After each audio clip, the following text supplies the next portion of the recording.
Orange. బట్టలన్నీ సర్దేసుకున్నామా?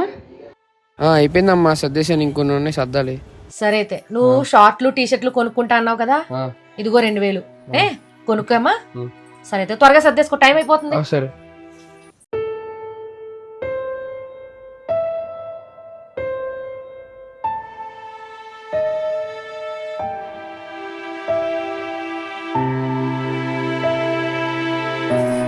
బావా ఎప్పుడు వచ్చావు? ఇప్పుడు వచ్చాను. వాటర్ ఏమైంది అలా ఉన్నావు? ఈ నెల చాలా ఇబ్బందిగా ఉంది లక్ష్మి. ఖర్చులు జొత్త అన్నీ పెరిగిపోయినాయి. అందులో నా ఆరెంజ్ ఫీజు ఒకటి కట్టాలి. నాకేం అర్థం అవుతుంది.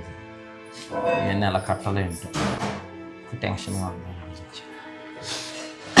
వాళ్ళు కానీ కట్టి ఎలా కడతాం కానీ ముందు నువ్వేం టెన్షన్ పడకు. వాటర్ తాగు. వేడి నీళ్ళు పెట్టాను, వెళ్ళి స్నానం చేయాలి.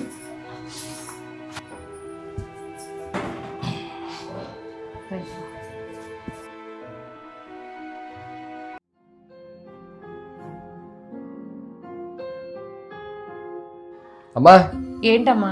నా బట్టలు కొనుక్కొని డబ్బులు ఇచ్చావు కదా, నాకు అంత అవసరం లేదులే, పాత బట్టలు వాడుకుంటానులే.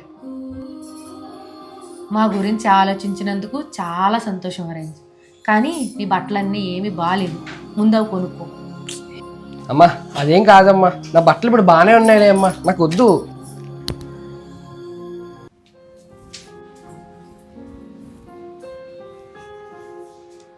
చూసావు బావా?